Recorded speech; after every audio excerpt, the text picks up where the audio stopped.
qui allait lui ravir la suprématie sur l'enfer et sur la mort.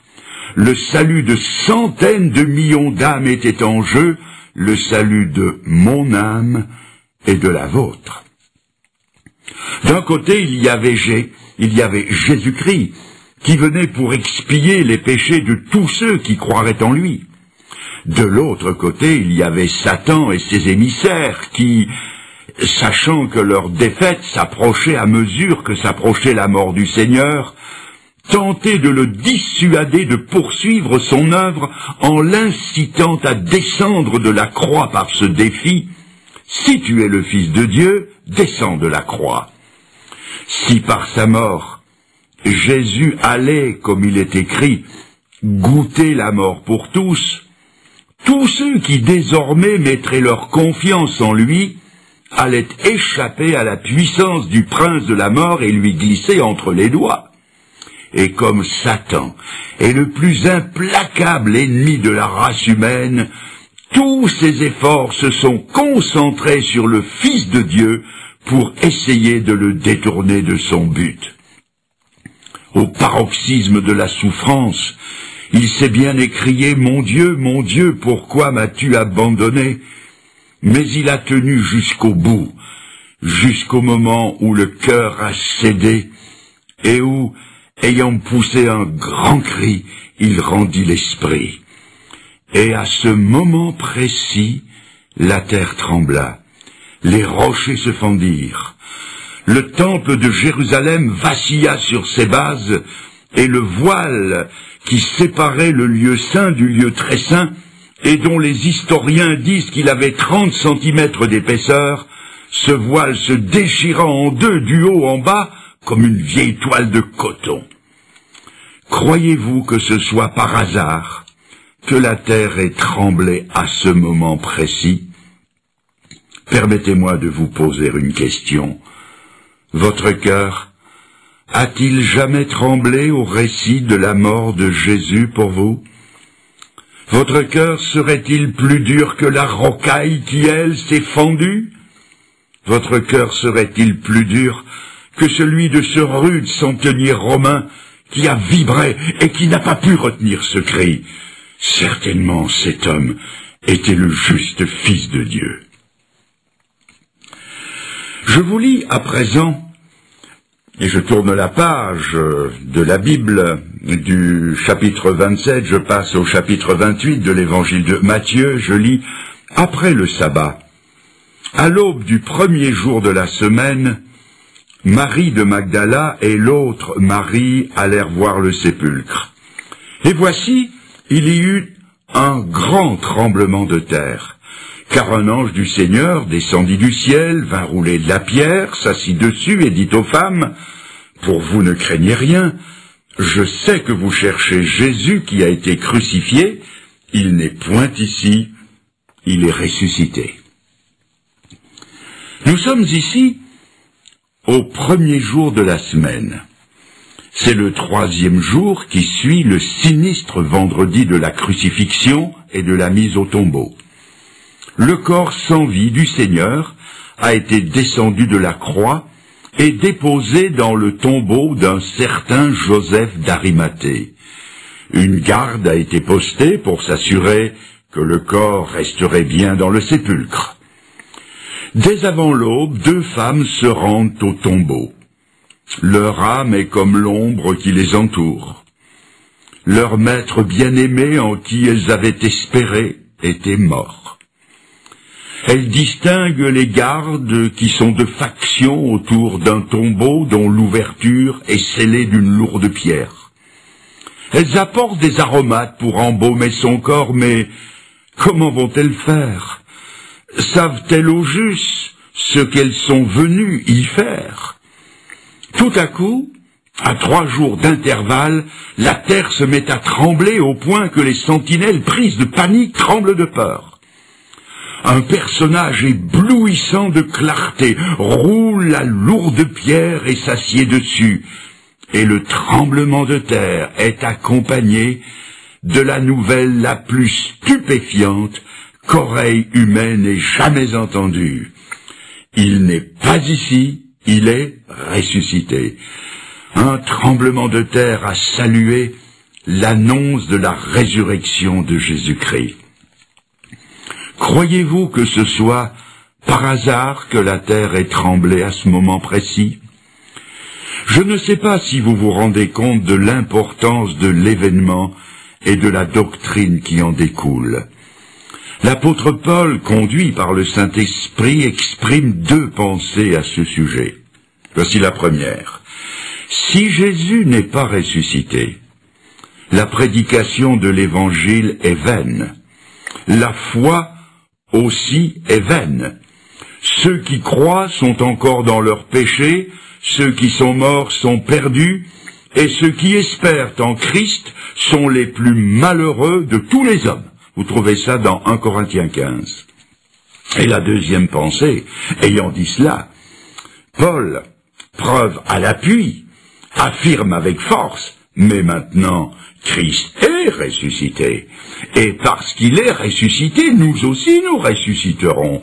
Nous serons tous changés en un instant, en un clin d'œil, à la dernière trompette. La trompette sonnera et les morts ressusciteront incorruptibles. Le développé de tout ceci est à lire tout entier dans 1 Corinthiens 15. La preuve que Jésus n'est pas mort comme les autres hommes, c'est que, comme les autres hommes, il n'est pas resté dans la mort.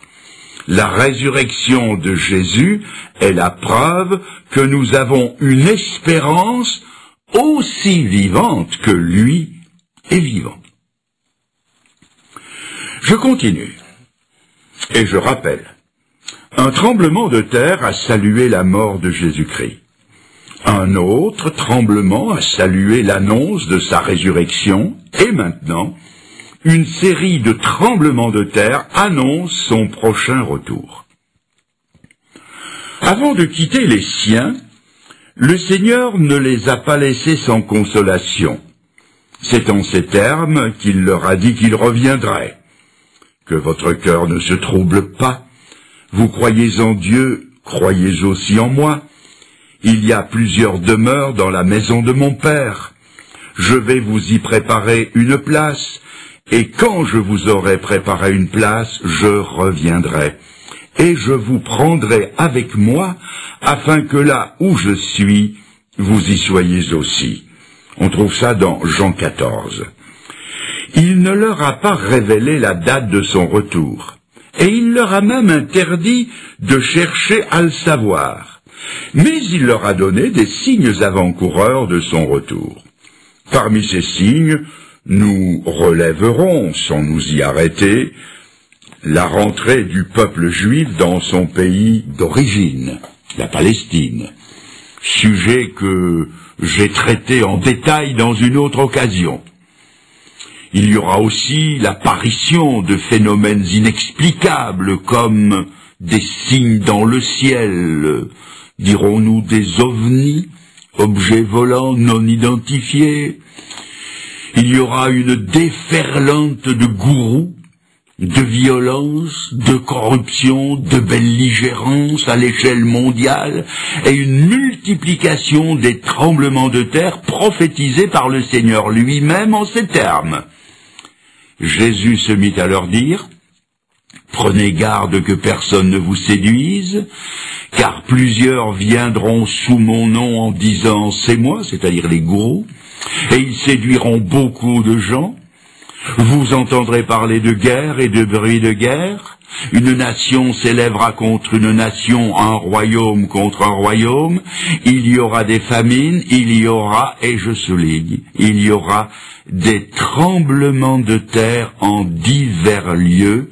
Ce ne sera que le commencement des douleurs. Je viens de lire cela dans l'évangile de Marc au chapitre 13.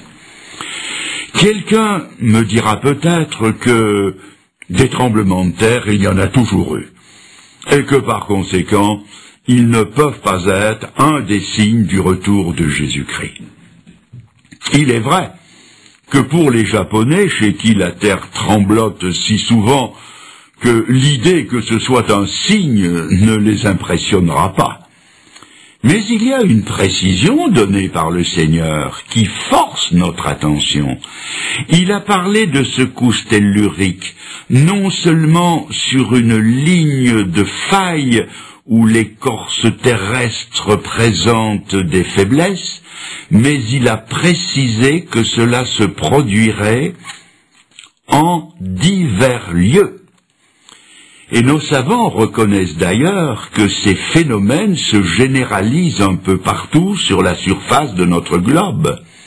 Suite à une secousse sismique importante au Maroc, j'ai relevé ce commentaire d'un spécialiste: le Maroc n'est pas un pays où la terre est fréquemment secouée. En me fiant aux déclarations de la Bible, que je tiens pour inspirées de Dieu, j'ai entrepris une collection d'un genre nouveau. J'ai guetté toutes les nouvelles des tremblements de terre d'intensité variable rapportées dans mon journal et je les ai découpées et collées dans un album. Il ne m'a pas fallu longtemps pour le remplir tout entier jusque sur les pages de garde. Pour mieux vous faire saisir la réalité de ce « en divers lieux », j'ai mis ces lieux, des pays, villes importantes ou régions, je les ai mises par ordre alphabétique, et je vous en livre le résultat actuel. Quand j'étais haut comme 3 pommes, j'ai appris à l'école l'alphabet A, B, C. Et je commence. Alger, Afghanistan, Açores, Acapulco, Aléoutienne.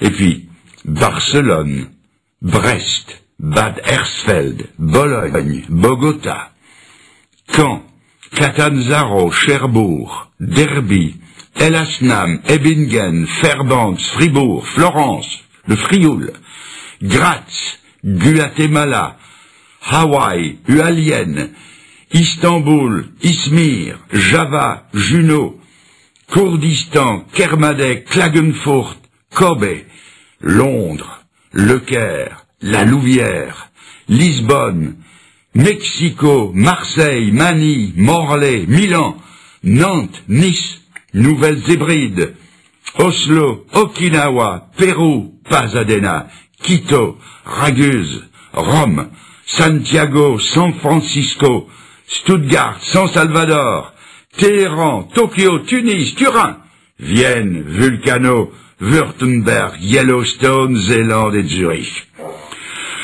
La Bible va plus loin quand elle nous en parle d'ébranlement. Elle dit que